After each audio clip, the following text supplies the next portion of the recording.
Joel, how are you? Doing great. Good to be with you, Ryan. Yeah, likewise, Joel. I'm honored to have you back on the show. I have to say, man, like when I had sent you the LinkedIn message because I saw your new book came out, and then I started diving into it, and I was like, oh my gosh, I have to get Joel back on to talk about what this operating system is that you're put out there. Because Joel, I have clients and people that I know that literally have said, I have listened to the conversation you had with Joel on repeat, and so like. And I don't hear that too often where they're down with their pen and their notebook, because this whole concept of what the heck is the CEO supposed to be doing? And you address it in your new book about like the professionalism of the role, kind of like it had in like sales. And I don't know if you want to use that as a liftoff point, Joel, but maybe like what inspired you to write this book and take it a layer deeper into kind of the mechanics? Yeah. So, a lot of it was feedback I heard from people. I'd written the CEO Tightrope, which laid out some kind of theoretical thinking on what the role of the CEO was. And I heard from a lot of people, that's great, but what do I do tomorrow? If you walked into my business tomorrow, what would you do to run the business? And so, we got very prescriptive in terms of, kind of a step-by-step process. Obviously, you can quibble on the details. You may want to do something once a week. We say do twice a week, whatever, those kind of things. But giving people real set of direction with clear examples and even templates and stuff, so people know exactly what we're talking about, what to do, and it's not just some theoretical concepts like own the vision. Great, but how do I do that? What do I do practically to make it happen in my organization? And I thought how you teed up that concept in the book, Joel, about your Salesforce example. Would you mind unpacking that for the listeners? Because I think it was a great example. Sure. So, I tell the story that, when I first got into building businesses, this was over 30 years ago, it was very typical when you hired a salesperson or had a salesperson working for you, that their key value was the contacts they had. And, originally when I started, they were in a Rolodex, a physical device of some sort. Pretty quickly went into computer type driven systems, but still the kind of the implied meaning for many salespeople was, well, if you get rid of me, I'm going to take my contacts and I'm going to go down the street and, use them to sell from your competitors or whatever. And even large sales organizations were kind of run on a lone wolf perspective, each salesperson out there doing their own thing and just making it happen, right? And then, of course, partly because of the introduction of some technology, particularly Salesforce came in. I remember I first saw Salesforce in January 2001 and was really confused about this system where they were going to store our contacts out in a remote server somewhere. And my salesperson didn't even know where that was. And we didn't use the word cloud then or anything. And so, he started using this system, but what it enabled was a process to be followed in the sales department that provided huge value because it provided predictability into revenue. And so following this comprehensive process really changed the nature of running a sales team. And that's where I talk about it. It became professionalized. And so, when you interview a VP of sales today, they don't talk about who they know. They talk about running a process, hopefully to deliver predictable revenue to the business. And so that professionalization kind of the sales position really I saw happen over my career. And I think it's the same thing that needs to happen to the CEO role. But it has not, in my opinion, happened yet, because if you talk to 10 people in business and said, what does a CEO do? I think you'd get 11 different answers. Yeah. And the failure rates that you mentioned, was it 50 to 70% fail? And it's I don't know what the tenure is and whether it's public or private, but like, I think what's fascinating about those stats, Joel, is that like, there's this concept of the privately held entrepreneurs that are usually tuning in. They have the ownership role, but also the job, which is the CEO. So I've been a huge proponent, Joel, over the last couple of years of like, you have to separate your equity and your investor hat compared to your job.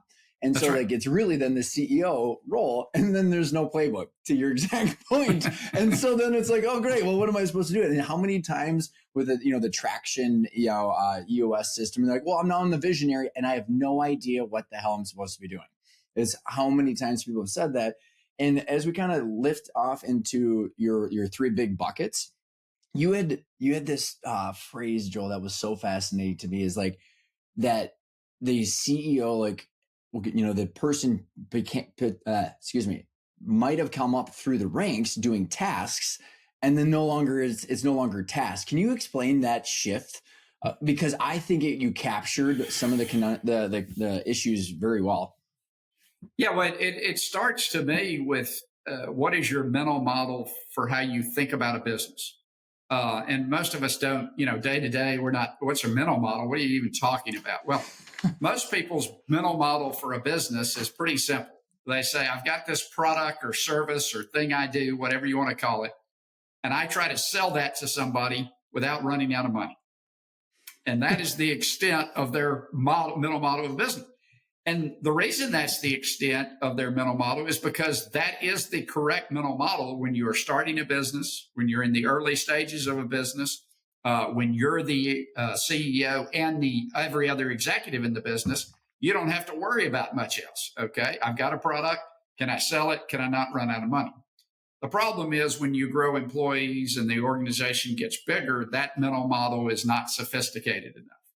And so you start getting customers and they have concerns. You start getting employees and they have concerns. You get shareholders, or maybe you're the owner, whatever, they have concerns. And so your mental model has to shift. And so, I propose a mental model that's simple, but a little more complicated than the first one, which is the only way I've found to build a sustainable, thriving business is to provide value to employees, provide value to customers, and provide value to shareholders all at the same time. And so that's where I start. That's the role of the CEO. CEO may also be the primary shareholder, as you mentioned. Mm-hmm. That's fine. Mm-hmm. But if you're not servicing and providing value to customers consistently, providing value to employees consistently, and shareholders, you're not going to build a sustainable, thriving business. And there's a tension there because typically when you give something to a customer, it's got to come from the employees or the shareholder. And when you give something to a shareholder, it could have been, that's money that could have gone to an employee or could have discounted the price to customer. So there's this constant tension you're battling, and being good at balancing between those three is really the challenge of the CEO job. Whereas if you came out of a functional role, you may have been only focused on customers. Or you may have been a CFO type who was only focused on shareholder return. You didn't have to worry about these tensions.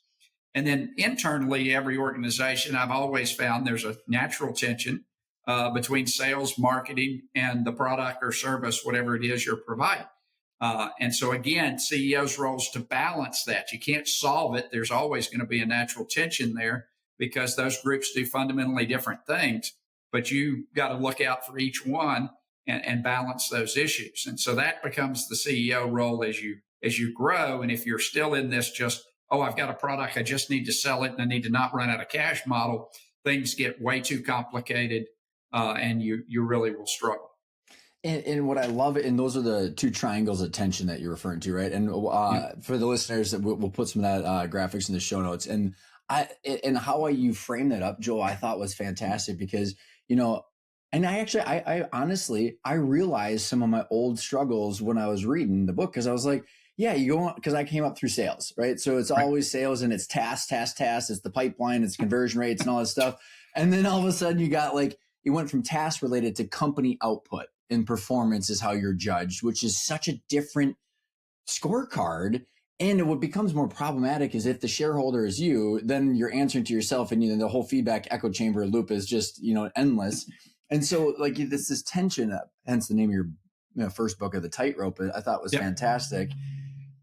And it's so interesting, that triangle of tension.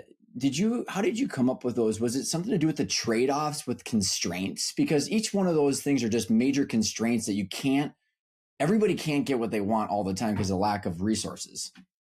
Yeah, it really, what crystallized my thoughts around that is I'd had my own business and sold a business and took a job at a major company working in a large organization.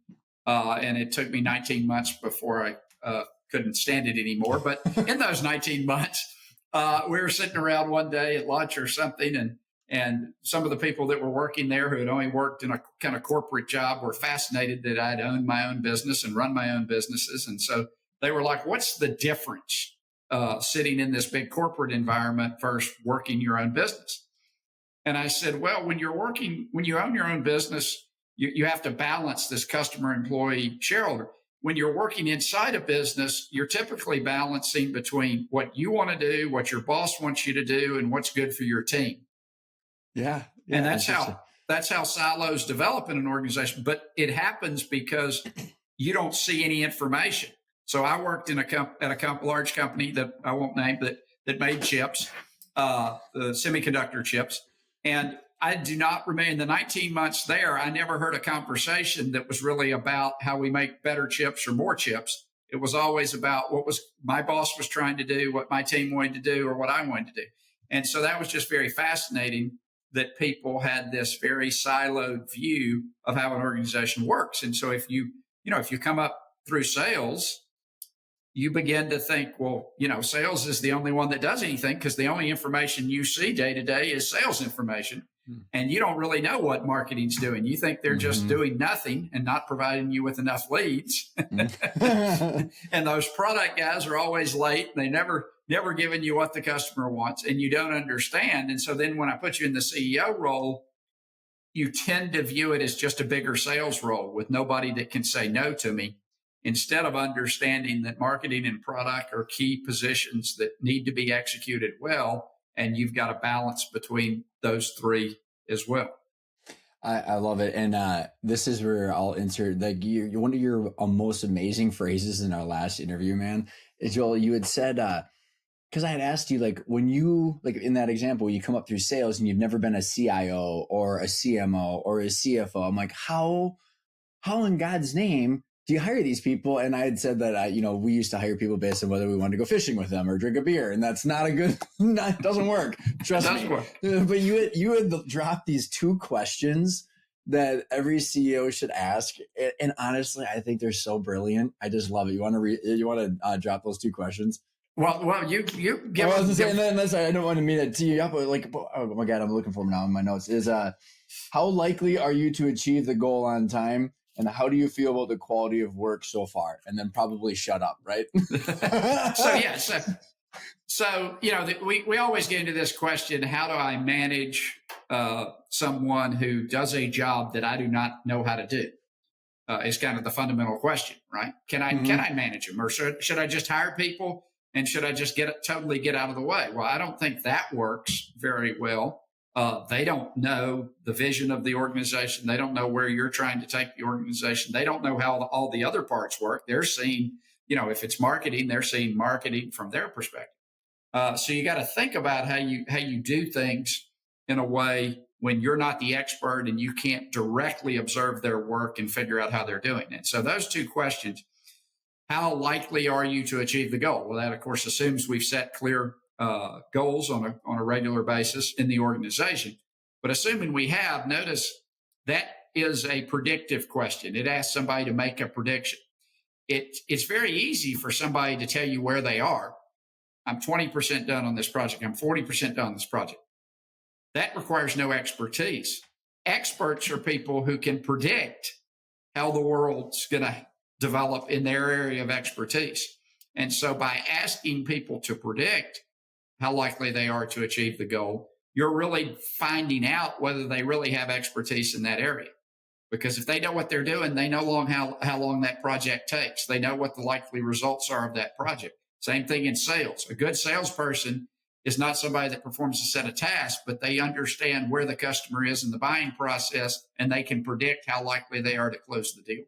I'm pretty sure the last time when you on that podcast, like people took that and like probably changed their hiring immediately because it was so great. And so now let's kind of go back to kind of the overall structure of you want to talk about the book and the chief executive operating system, kind of the point of the phrase, and then the three big buckets. Kind of just give them a container and we can unpack it. Yeah. So I mean the book, my area of focus, I found there are kind of three stages that a CEO goes through, and really three stages that a typical organization goes through from a management leadership perspective. When you're 1 to 20 employees, the job can be done kind of out of your head. We don't need to talk about an operating system. You're kind of directing everybody. You know everything that's going on, at least if everybody's in the office and you're kind of, tied together. But then, somewhere between 20 employees and about 100 employees, things rise to a level of complexity that you have to distribute not only the workload, but the management and leadership of that workload to be effective. You can't keep track of everybody. You can't visit with everybody. You can't communicate with everybody on a regular basis. And so that's a transition period that you go through. And then, at 100, certainly in most industries, if you have 100 employees, you have a full executive team kind of in place, and there's a full-time CEO role to do. And so, I saw there's been a lot of information. You mentioned EOS, their startup, lean startup. There's various things that have been done in that 0 to 20, 0 to 50 stage of kind of how you run the company, how you get it off the ground, how you get it going. But there's been very little talk about what that transition has to happen to be effective running the organization at 100 or 500 or 1,000 people in the organization. And that's, of course, if you look at startups, typically founder gets replaced somewhere in that transition, from 25 to 100, because they're trying to run the business at 100 the same way they ran at 25, but do it 4 times as fast. And that's just... in the exact opposite, also the inverse applies, right? You take someone that is used to moving people around and you throw them into a 30-person company, and there's not enough resources to just have meetings, right? I mean, nothing doesn't work. It doesn't work as well. That's right. Yeah. Same thing. So those are fundamental stages. Now, the interesting thing to me was when I went in and ran a public company that was 3,500 employees, you think, oh, this is a big, fairly big operation, $1 billion revenue, whatever. But it did not feel dramatically different to me than running a 250 person company. Because at 250 people, I had a full exec team, I had a board, I had a few individual contributors that I'm talking with on a regular basis. At 3,500 employees, I've got an executive team, I got a few individual contributors, I got a board. And the fact that I have 4 levels below me or 2 levels below me is pretty inconsequential to the day-to-day job of the CEO. So one of the things I tell people, if you can make that transition, and we've seen that in the tech world, the Bill Gateses, the Zuckerbergs, if you make that transition and survive the 20 to 100 jump, there's no reason to me you can't do the to 10,000 level, Yep. And what I think is so beautiful and brilliant about what you've laid out, Joel, is breaking down the stages of complexity, because by the time that maybe there's that sounds like that threshold of 100, the complexity stays relatively the same because of the hierarchy of distribution. But like up until there, the transition, like it's just tumultuous. Like you're just like you making stuff up. And I've been through both sides, and like I'm just like I like when I was reading, I'm like, oh my God, all of my experiences make sense within this framework. But what I'm curious of your thoughts is like, it sounds like most often that the successful transitions as people are growing is more natural or by accident versus prescriptive, which is what you're trying to help with. Is so people have a playbook of how to actually manage that transition if they want to stay in as the CEO throughout the growth stages, going from 30 to 100 and some. It's like, hey, here's how your role evolves, because we're always trying to help people with our clients, Joel. It's like, hey, here's how it's going to grow, but they don't know what to do then. And it's so fascinating. And you break it down into 3 buckets of the people, the execution, and the you. Why the 3 buckets? Yeah. So, I mean, a lot of times when I'm visiting with founders, the first question I'm asking is, do you really want to do the job going forward? But I think if you answer yes to that question, some want to stay, product centric and keep programming every day. And if that's what you want to do, you should do that and bring in a CEO that, runs it. Because the primary role of the CEO is going to be people, process, and managing yourself. And if you don't like dealing with people, if you're a things person and you'd much rather deal with things than people, that's probably going to be pretty uncomfortable to you. And if you're not focused on constantly optimizing everything the organization does and setting a really high bar for the performance of that organization, you're not going to be happy in the CEO role. And then the third thing that people don't think about as much is the CEO role is an incredibly lonely and difficult role. You don't have a peer in the organization. You typically don't really even have anyone that you can talk to about everything that's going on. And then, maybe you get a coach or something, but if they've been in that seat before, they may not be able to help you along the way. So it is to me like has to be looked at the same way you look at a top performing athlete, that everything they do in their life is built around showing up on the field on that Sunday and performing at an optimum level. It's not just, I show up on Sunday and I'm a great player, right? Mm-hmm. It's, how they eat, how they exercise, how they take care of themselves, all plays into that ability to perform. And I think CEOs have to understand this is a super demanding role, and you've got to treat it as such. And like the forgiveness for micromanagement or ego is probably not very forgiving. I mean, yes, there are many failure modes, as I talked about in my first book, but ego is certainly probably number one, because you don't, first of all, get into the CEO role typically unless you have a significant amount of ego, but the problem is not recognizing, and I deal with CEOs all the time, that I call them the cheerleader CEO. You're down 42-0 and they're still over on the sidelines going, DEF, yeah, we're going to pull it out. No, you're down 42-0 and it's the fourth quarter. You're not going to pull it out. Okay. We've got to deal with reality here. The CEO that's always going to, we'll get cash because we're going to close the $1 million deal and doesn't prepare. And then, has to walk into a meeting one Friday and say, guys, we can't make payroll. Everybody's fired.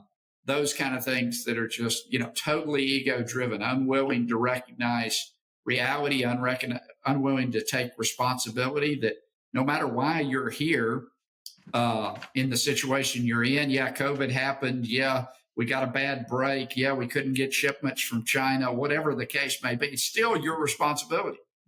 It would be no different. A football coach, if he walked off the sidelines and the announcer stuck the microphone and they had just lost, 42-0. And the coach said, well, I coached great today. It was the team that didn't perform. Yeah. It sounds so ridiculous. It's hard to even get it out of your mouth, isn't it? Because it sounds so ridiculous, but that's what happened. But a lot of CEOs operate because they can't admit to themselves that it maybe was their fault. Maybe they didn't do things correctly and they can't do that because of their ego. And if you can't admit you made a mistake, it's really hard to be a leader, because I've been doing this for 30-something years and I still make mistakes all the time. Amen to that. And so you started alluding to kind of the different ways that CEOs have traditionally found help, like the trainer versus the coach versus the peer group versus the consultant. Because I thought that was very helpful, because people get like bombarded with help all the time and they don't know how to differentiate what they're looking for. Because I think what I've experienced in the past from myself or from clients is like, I'm lonely, I have no one to talk to, is how it kind of starts. And I need help. But then like how to differentiate the type of help, I think it was fascinating how you broke it down. Yeah. And so a lot of it's, the biggest one that I see all the time confusion around is the coach, CEO coach. And there, many people who've hung out there, Shane, going to call themselves a CEO coach. And that to me is like a buddy that you have in the gym, and you say, hey, 8:00 every morning, we're going to show up at the gym. We're going to work out. And the fact that you have a buddy there and you have to answer to them does make you more likely to show up at the gym every day and work hard. Maybe you get a little competitive stuff going on, whatever. And that's effective. But that buddy isn't an expert on how to play your chosen sport, whatever, and they can't tell you what to do. They can help you get in shape as a kind of a compliment. And so that's the difference. I think a lot of people hire CEO coaches thinking they're going to learn skills that they need to apply in the job. And that's where I differentiate. No, you need a trainer. You need somebody who's sports specific, expert at the CEO job. And so if you're hiring a CEO coach and they don't have significant experience as being CEO of a significant organization with successful results, you're not getting a trainer, you're getting a coach. And if you need a coach, if you need somebody to talk to, if you need somebody to help you show up at the gym at 8 o'clock every morning, that's great. And they have value, but don't confuse the two. And then the third piece is the peer group piece. Which again, there's value in peer group. There's value if it's truly peers. That's one of the challenges with peer groups is, are you sitting there with 12 people who are in sort of similar type situations as you are? Or is one guy running a $500 million business and one guy's running a $1 million one-man show? That, that's not a peer group. That's just random people in the same room. But if you can get a really good peer group, certainly peers can be helpful. But again, they're not replacing trainers because they're trying to figure it out too. Yep. And certainly the social aspect can be valuable, and just having other people who care because, your spouse doesn't want to hear your complaints. I get it. Absolutely. Those are good things, but they are different resources depending on what you're looking for and what you think your problem is. And what you just said, it was very helpful. There's nothing bad or good. There's nothing bad inherently in any of these. It's just about what your expectations and what kind of help you're looking for and what you need at the moment. But going back to then your operating system is like, why don't you break down people? Let's break down a couple of these the people execution in you a little bit. Like your favorite part about people. Like obviously the people are how things are done now at the top, and so how do you effectively look at people? Yeah, so that. I start all my trainings with that very concept. I say, when I left engineering school, college senior, I could have described an electrical circuit in tremendous detail. I could have defined the terms, resistance, capacitance, inductance, all these things, could have written mathematical equations. You might say I was fluent,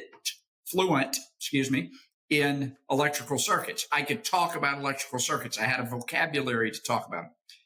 But if you had asked me to talk about people, if you had asked me to take out a blank sheet of paper and describe my best friend at college, for example, I would have not had a vocabulary to talk about him in any meaningful way. I might have said he was smart or he was a people person, but at that point, I've kind of run out of a vocabulary to talk about him. And so most of us did not learn in our careers a language to talk about how people behave and how we behave. We don't understand. We think we're normal and everybody else is weird, is the way. I mean, that's the natural inclination. And, a simple behavioral scale, for instance, extroverted, introverted, that's one people generally have a pretty good concept of. They know where they are. But, an extreme extrovert thinks they're normal and, 50-50 balanced on the other side. Why are they having all these problems? Well, the reason you're having these problems is because you're an extreme extrovert and you're dealing with an extreme introvert, and there's a huge problem here. But most people don't have the vocabulary or knowledge to identify those things. And so it ends up just being frustration. It ends up just being, I don't like working with Sally. Right. Instead of a reason of the position, the person, the personality, the skill, all of the things that go into it. Instead of being able to say, wait a minute, Sally's super introverted. And so I need to understand that the reason she doesn't want to go out to drinks after we've had the meeting isn't because she doesn't like me.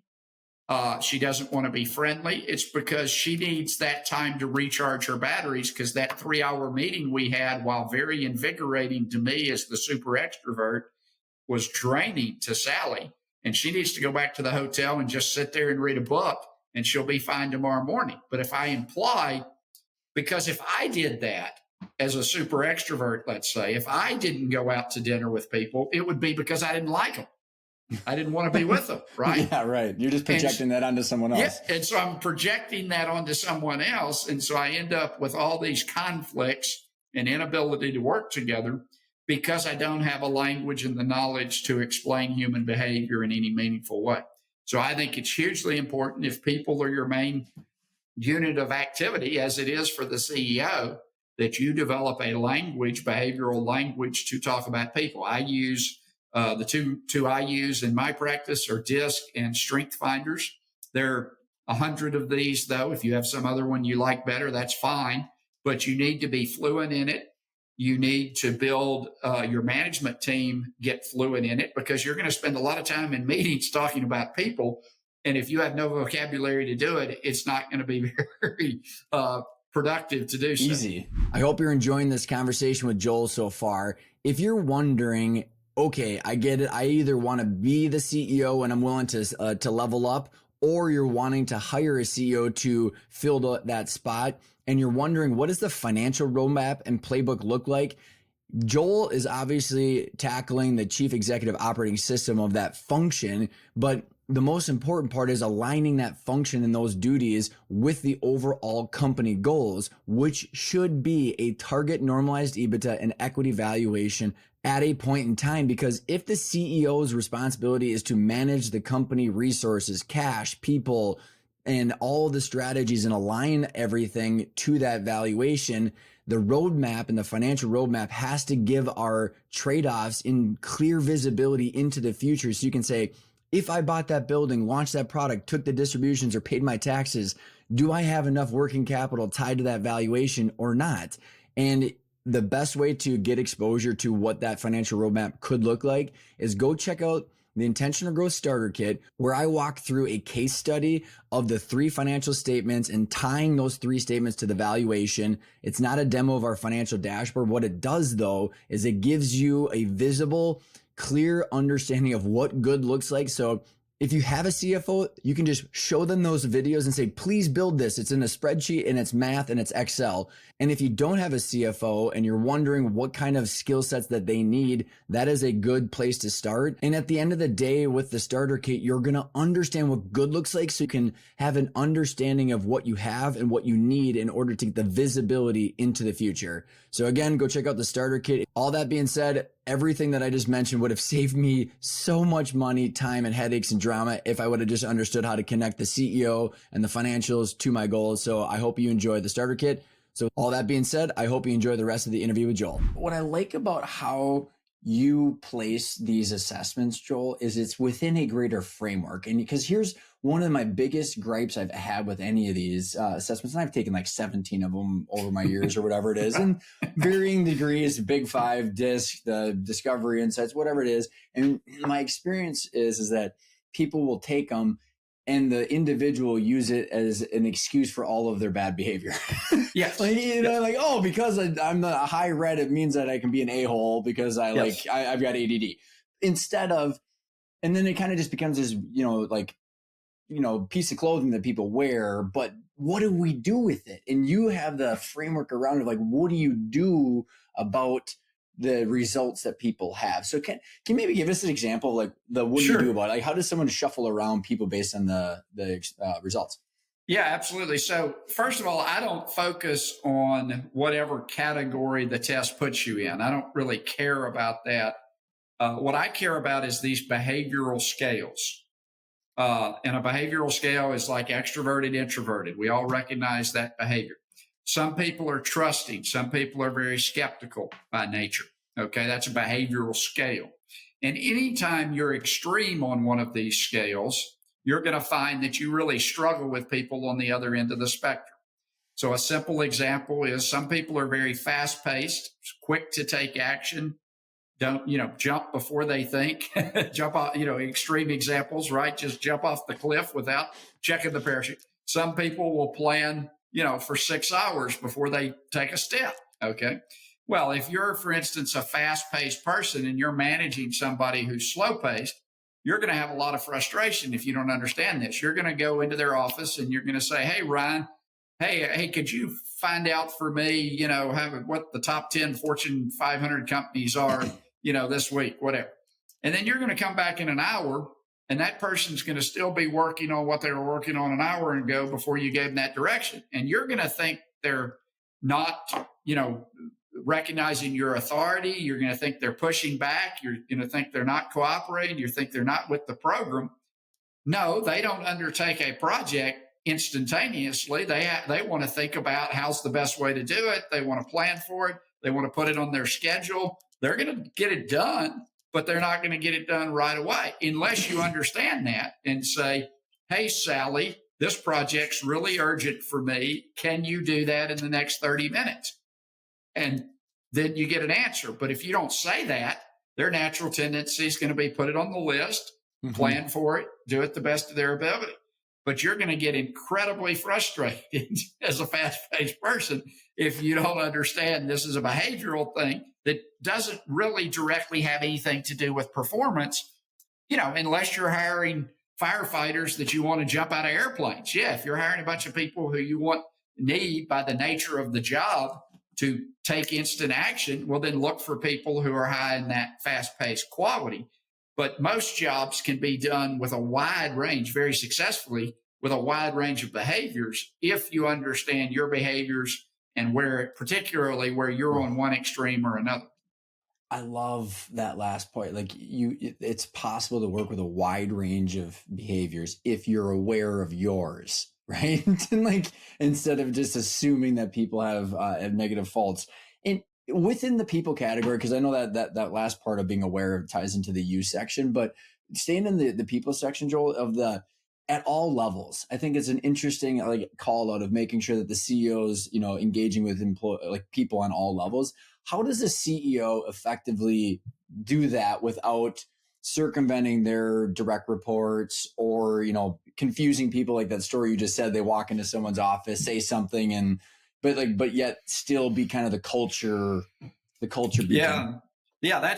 There's a lot of pieces to that question. It's actually pretty complicated, especially if the organization gets into the hundreds or thousands of people. So, I started out my career in the military. I do believe in the chain of command. So I do believe maintaining that's important. So how does that work? Well, I'll meet one-on-one with my direct reports on a regular basis.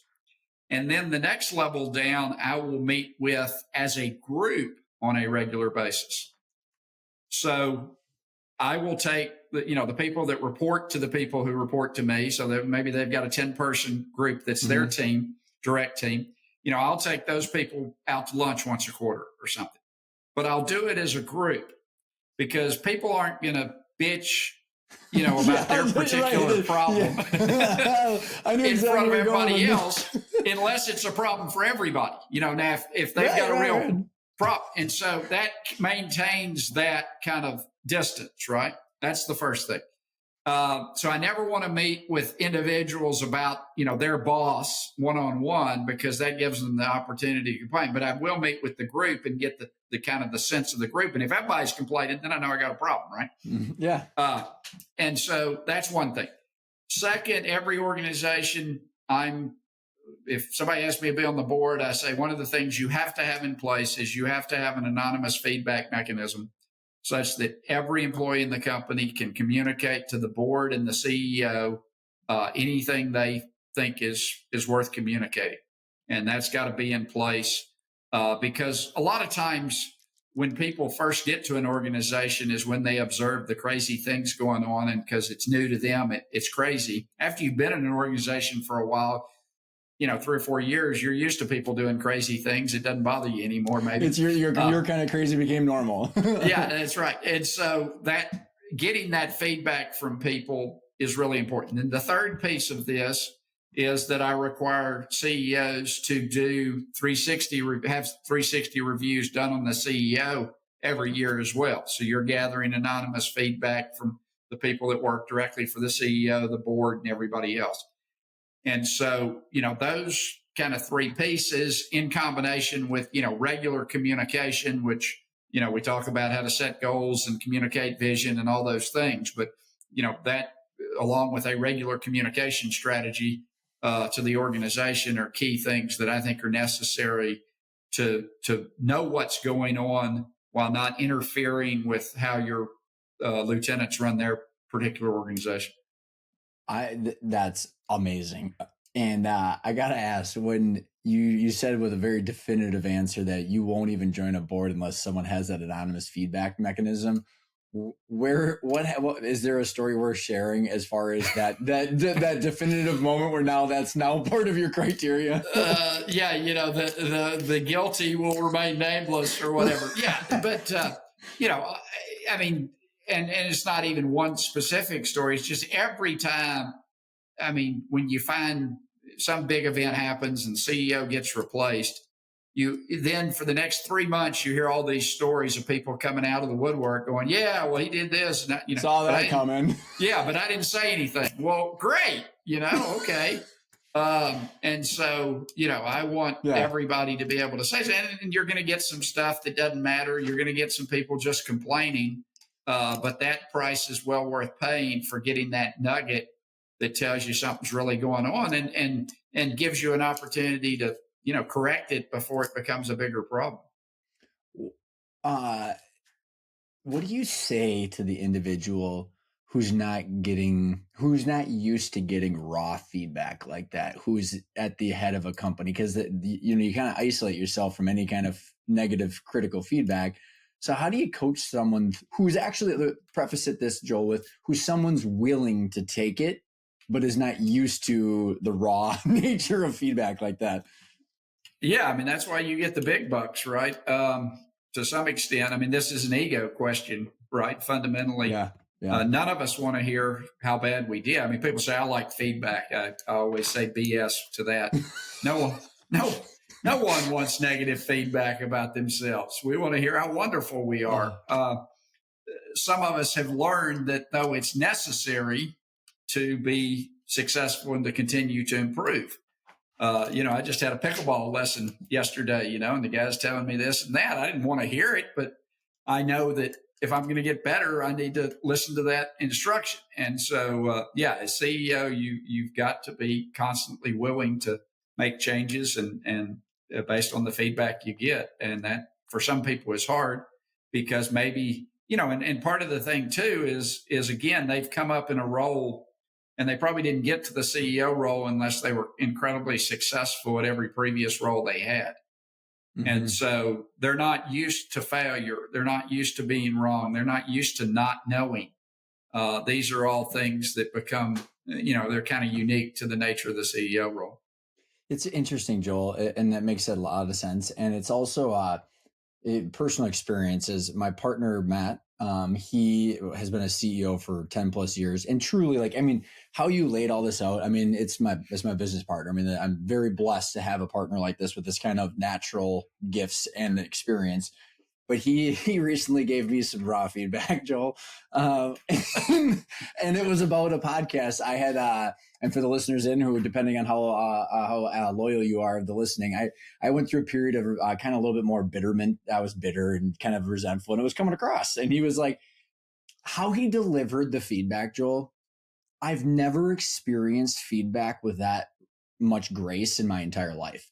It melted me to the core and it only wanted me to be better. And I had never experienced it like that outside of like a family member or something like that. Mm-hmm. And because I can assume if like a CEO is willing to get feedback, that makes their delivery of feedback. Because I'm just like, whatever Matt did to me, I'm like, I have no idea how he did that actually, like his skills to do that. Because I don't think I could do that to someone else, deliver critical feedback wrapped with that kind of, I don't know how to. I don't see. I'm even losing words to describe it. Are you tracking my kind of? Yeah, okay. No, it's. Yeah, the fundamental concept is you cannot give feedback to somebody in any meaningful way. You cannot change their behavior in any meaningful way unless they trust you. Mm. So I tell CEOs all the time, if I could only ask your team one question to evaluate your performance, I would ask them, do they trust you? Mm. And unless the answer is absolutely yes, you've got work to do there. Because like you say, random person walks up on the street and goes, that tie doesn't match that shirt. You go, who the bleep are you, right? Your partner, your best friend, whoever walks up and says that, you go, okay, damn, I need to go change the tie. What's the difference? Same exact delivery. It's not the delivery, it's your relationship with that person. And so your first job in any management role is to build trust and convince that person that you're out for their best interests, Mm-hmm. equal to your own and the organization. If they don't believe that, if they don't believe you're in for their best interest, you're going to have a real difficulty changing their behavior in any significant way. Yeah, and well said. And also, like, it's instead of shoulding, you know what I mean? It's like the whole like kind of gestalt approach, right? Like, don't should someone. You kind of throw in their natural tendency to strive towards something and explain how they're blocking themselves instead of just demanding the command and conquer, like you talked about, which kind of goes into the next bucket, the execution, Joel. You know, you already mentioned it, where like you're optimizing the whole machine, right? All of the different executives at all the different departments. So maybe kind of give your overview of what does execution mean to you, and then as a follow-up, however you want to insert this in, is if the person hasn't done it before, how do they get experience of what the whole should look like humming as a well-oiled machine if they've never done it? Yeah, so the fundamental challenge of execution is around balancing the long-term vision with what are we doing today and how do we need to change course because of information we've developed today. So there's a yin and yang kind of thing that has to be balanced. So, the way I do that is I set a set of 2-3 year out strategic objectives. These are clearly defined measurements across the organization that we're gunning for. These are, but they're out 3 years in the future. So are they accurate? Who knows? Will we ever really get there? No, because before we get there, we're going to change them and keep moving them out 3 years in the future. But they do provide the fundamental human need for where are we going? What's our direction? And then to compensate and execute, I break things up into quarterly blocks where we then decide what we're going to do on a 90-day basis, set clear goals and objectives. Now we're looking at those 3 year things. We're keeping them, what's the next step we can make over the 90 days to get to those? But every 90 days, we may come and change what we're doing. And so that to me builds the right balance between agility, which is absolutely critical in organizations, but vision, which is also absolutely critical in organizations. Mm-hmm. A lot of people, to me, get the worst of both worlds. They make 1 year plans, which 1 year is too far often to really see the future, but not far enough to really make long-term vision decisions. Oh, interesting. I think a 3 year plan with 1 year agile goals is the right way to kind of balance both. Interesting. Yeah. It's you know what, that 12-month mark. Yeah. It's you're trapped into this. Someone said to me recently, Joel, is like, the worst time to shoot a gun is dusk, because in dark, it's dark. And when it's daytime, it's daytime, but in dusk, you have too much confidence that you actually know what you're shooting at. I'm like, oh, that's so fascinating. And that's that 12-month mark. And you've got five, is it the 5 key components that are kind of pulled, I believe, from the CEO type rope that are part of execution? You want to, you can layer those down, or maybe pick one that you think is worth unpacking? Yeah. So, the kind of 5 responsibilities, CEO, own the vision. And these are kind of in order. If you say, hey, Joel, you're going into XYZ company as CEO, how do I think about it?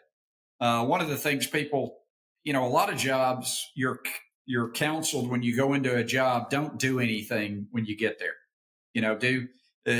Take 90 days and kind of observe what's going on. And the problem is you're captain of the ship as CEO, and you take over as CEO and it's still sailing. Yeah. Where are we going? Let's just wait a while. We'll figure it out. No, that doesn't work, right? So to me, first, you got to figure out, own the vision. Now, obviously you may not have the perfect answer, but you set something out there 3 years and you kind of point people at it, and that's where we're going. And then you can decide, do I have the right resources to get there, which are the people mainly, and the money, capital are the 2 main ones. There are other things that could be important, but those are the key usually. But I can't really decide on the people until I know where I'm going, because I might need different people depending on where I'm going, right? And then you can start talking about culture and how do we build the right culture that we want in place? How do we get things done? How do we operate? That's great. And then I talk about decision making as a separate category. You could include it kind of as part of culture, but it's such an important part of culture, building a decision making organization, that I felt that it's appropriate to carve it out because, decisions are the fuel of an organization's engine. The faster you make decisions, just the faster the organization goes. And this is why startups fundamentally outcompete larger companies that have all the other things in place much better than the startup does. They've got more resources, they've got a culture, they've got a vision, but they can't make decisions at the same pace. And so that's what really drives organizations forward. And then once you've done all those things, then we can talk about, delivering performance and winning and what success looks like. But if you don't have those first four in place, performance is going to be erratic at best. And maybe you have one quarter where it's good and one quarter where it's bad, and that kills you. And good luck explaining why, right? Yes. And it's just kind of random. And that's the challenge with most businesses. They run random performance. Well said.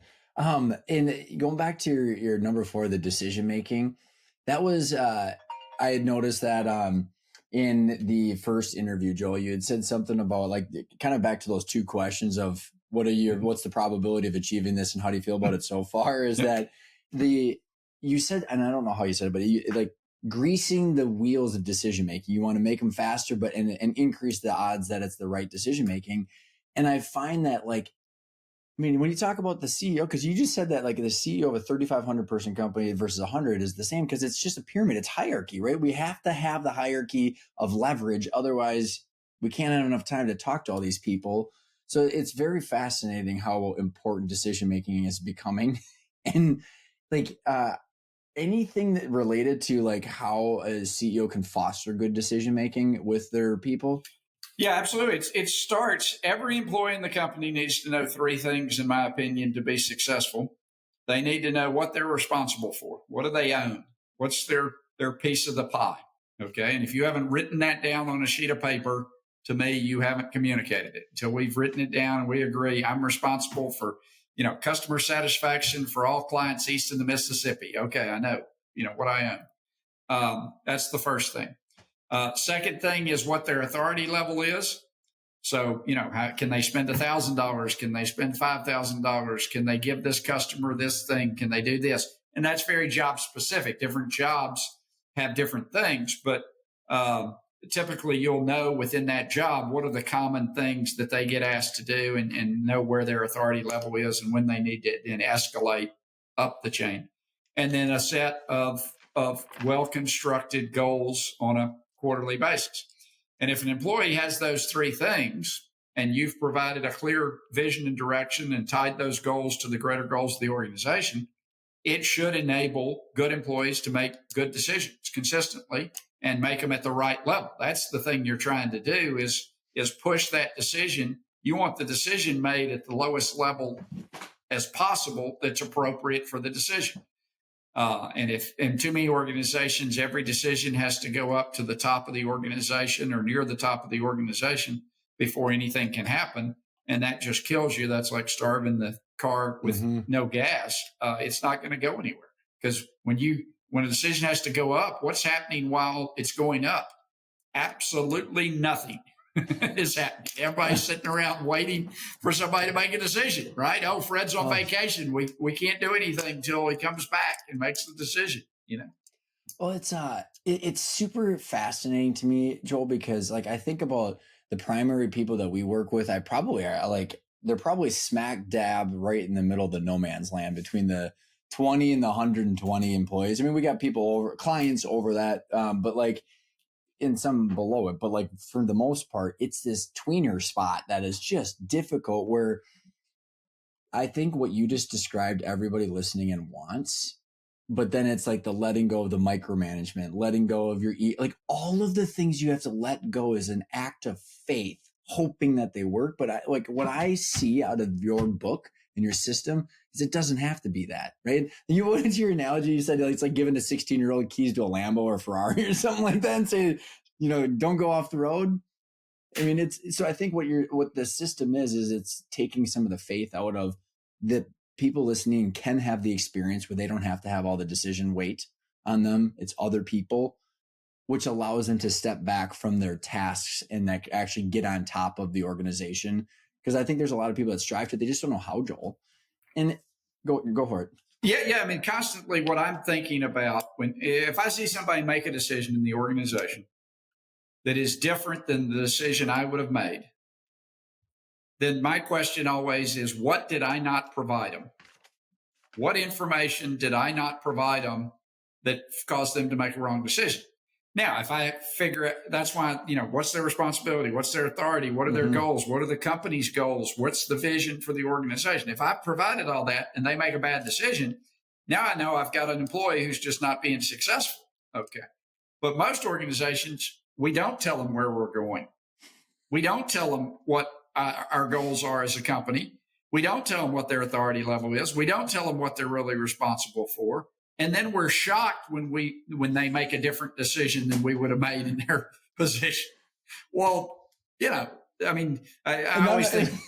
And they'll throw like different personalities on it, like we already talked about. Yeah, and all these things. Right? They're looking. I mean, most people are looking for that 1 out of 1,000 person that they can hire that would just sees the world exactly the same way they do and don't have to be told any of this. And you're going to have that experience. Yeah, once in your life, you're going to hire somebody and they're just mini you and they can just do everything you want. But if you try to build your business on you're going to hire 100 people that are just like you, and it's not going to work. You're not going to be able to. It's so fundamental. It's just like kids. Like you're not going to project your old life onto your kids. Like, they're going to do their own thing no matter what.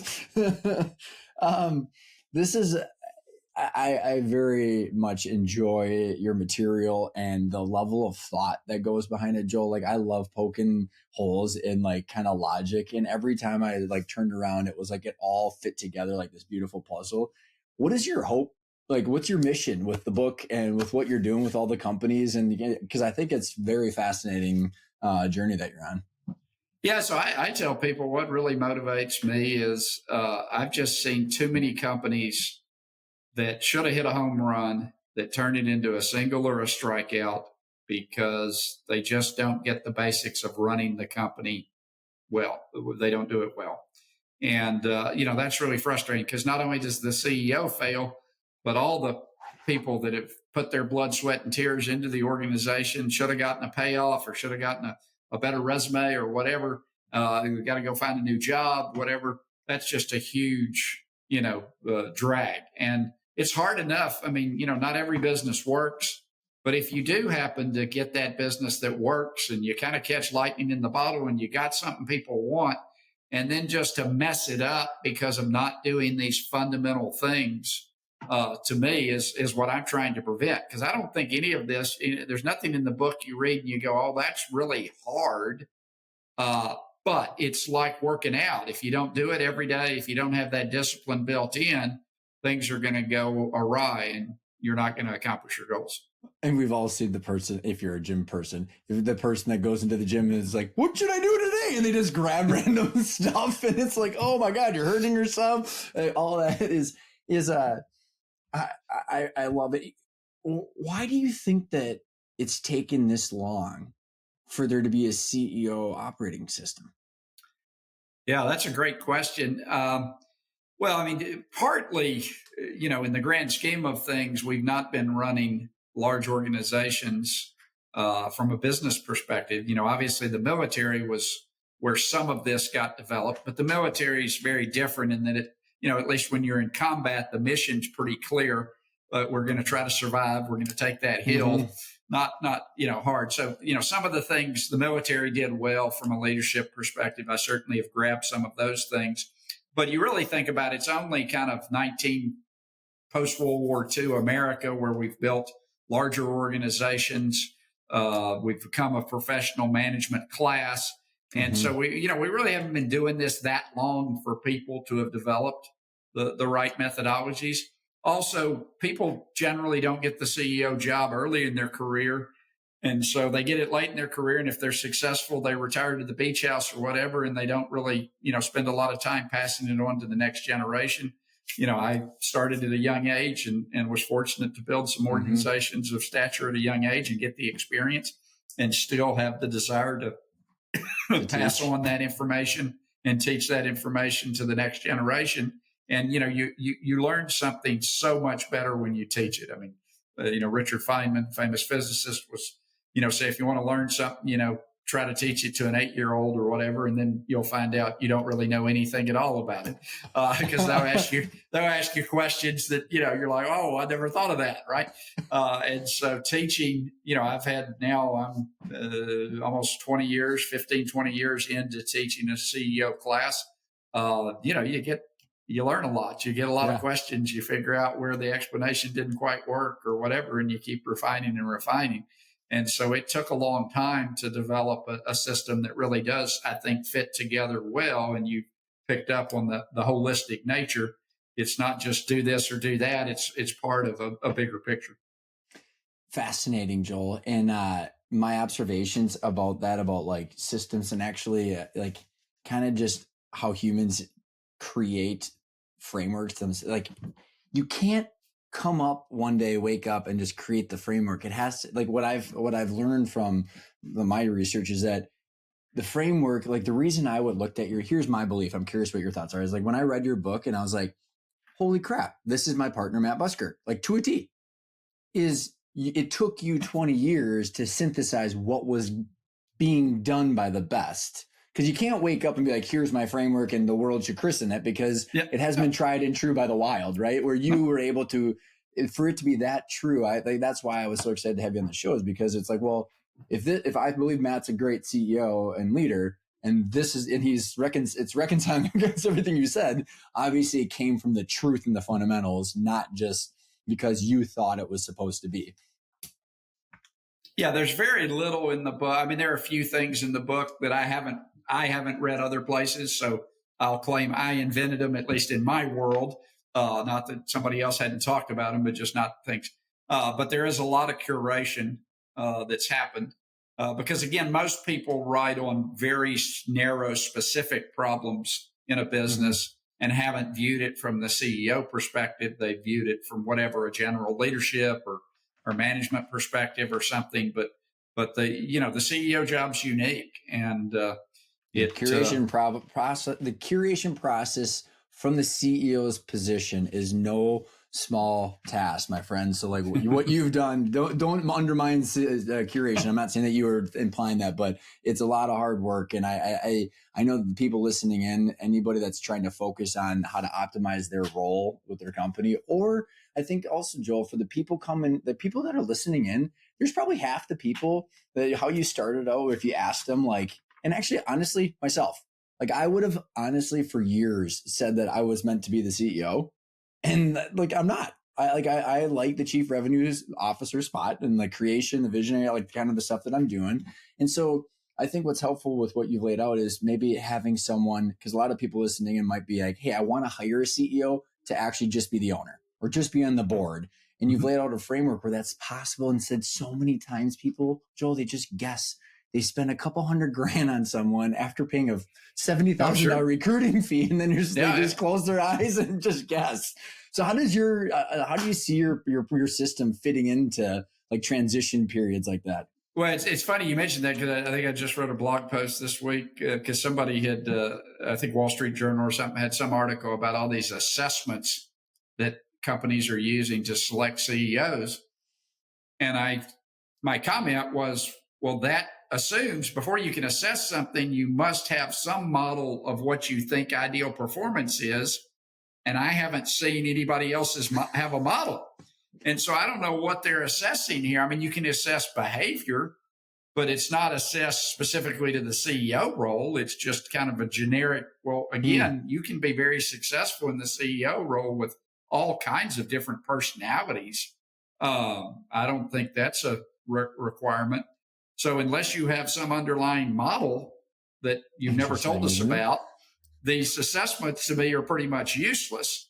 And so what do you want a CEO to do? So that's what we've tried to provide is here's what you should recognize the CEO, because they should be doing these things, One last question, then we'll wrap up. Is it Is it bizarre to you to like then pull out the newspaper, Wall Street, and just be like, these companies, the leaders are kind of just guessing? Is it weird to like Oh, act? Is it it's like, what's that? Is it, you know what I mean? Like, cause I got to do the same thing from the money side, Joel. I looked at my wife, I'm like, people are just kind of making stuff up. It's kind of crazy to me. yeah, and you know, some of the hires you see and the working relationship, you know, I mean, you just see stuff and you go, well, that ain't going to work. But you know, and most boards don't, you know, first of all, you don't do it very often, right? How many times do you hire a CEO? And so you're only involved in one or two of those selection processes probably in your career. So you're not good at it. Again, you don't have an underlying model of what you think the CEO should do. You just think the CEO should be successful, you know, raise Yeah. the stock price or whatever. Well, you know, nobody can do that directly. You got to do that. And Through so, people. yes, I shake my head a lot.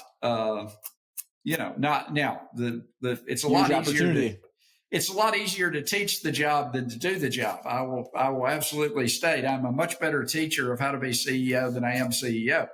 But I think there's a lot of room for improvement too if this professionalization concept really takes hold. So that leads me to, where can people find you, the book, your training, all the stuff that you have to offer? Yeah, so certainly, you know, everything's available on Amazon from a book perspective and Audible perspective. We operate ceosys.co as our website where we talk about the system and can provide implementers if you want help implementing the system in your organization. We do training classes. You know, my standard offering is a 3-day CEO course that we do several times a year. Love people to come out for that. We do it at my ranch, which is 30 minutes east of the Austin airport, custom built training room and really world-class facility there to do that. So you can meet with some peers and have an experience there as well. And I'm Awesome. always easy to find. I'm active on Twitter and LinkedIn under the American CEO. Joel, final question is, what does intentional mean for you? It's the name of the show. I love to hear people's definition. I'm curious on what the word intentional means for you. Yeah, intentional. You know, as we've talked about, I'm not into chaos in an organization. I always said I was actually a lazy CEO. I didn't want to work hard. And I wanted to. If you're intentional about the way you approach the job, I think the job can be a reasonably normal 50-hour-a-week job. It doesn't. You know, I still take my kids out for dinner every Friday afternoon. I go play golf and tennis when I want to, when I think I need to. The job does not have to drive you crazy if you're intentional about how you do the job. But if you're not, it can indeed drive you crazy and consume you to the end. Yes. Joel, thank you so much for coming back on and sharing the updates. It's been a blast. Good to be with you.